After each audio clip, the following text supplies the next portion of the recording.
اعوذ باللہ من الشیطان الرجیم، بسم اللہ الرحمن الرحیم۔ آج میں آپ کو بتانے جا رہی ہوں ان قربانیوں کے بارے میں جو کہ ہمارے نبی صلی اللہ علیہ وسلم نے دین حق کی خاطر دی۔ عید قربان پہ ہمیں حضرت ابراہیم اور حضرت اسماعیل کی قربانی کی یاد آتی ہے، مگر حضرت محمد صلی اللہ علیہ وسلم جو کہ ہمارے پیارے آخری نبی ہیں، خاتم نبیین ہیں، انہوں نے بھی پوری زندگی دین اسلام کی خاطر قربانیاں دی۔ آپ صلی اللہ علیہ وسلم صبر کے پیکر تھے، تمام تکالیف صبر سے برداشت کی۔ کفار مکہ نے آپ کو طرح طرح کی اذیتیں دی، مگر آپ صلی اللہ علیہ وسلم نے ہمیشہ صبر سے کام لیا۔ ایک بار حضرت سعد فرماتے ہیں کہ میں نے رسول اکرم صلی اللہ علیہ وسلم سے پوچھا کہ سب سے زیادہ مشکلات کس نے برداشت کی؟ آپ صلی اللہ علیہ وسلم نے فرمایا کہ انبیاء علیہ السلام مشکلات برداشت کی۔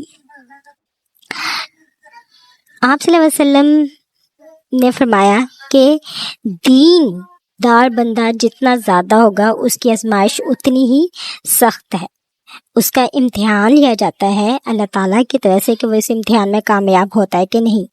حضرت انس فرماتے ہیں کہ حضور صلی اللہ علیہ وسلم نے فرمایا کہ راہ خدا میں مجھے جتنا ستایا گیا ہے کسی کو نہیں ستایا گیا، لیکن آپ صلی اللہ علیہ وسلم نے ہمیشہ صبر سے کام لیا۔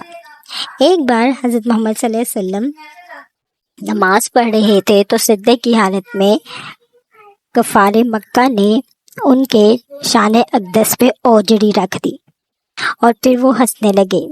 اس بات کی خبر خاتون جنت حضرت بی بی فاطمہ رضی اللہ عنہا کو ہوئی تو وہ بھاگ کر آئیں اور انہوں نے اپنے والد محترم حضرت محمد صلی اللہ علیہ وسلم کے شانوں سے وہ اوجڑی ہٹا دی اور پھر ان کی آنکھوں میں آنسو آ گئے۔ حضور صلی اللہ علیہ وسلم بھی اس بات پر اشکبار ہو گئے، مگر انہوں نے تب بھی صبر کا دامن نہیں چھوڑا، صبر سے کام لیا اور کفار مکہ کو کچھ نہ کہا۔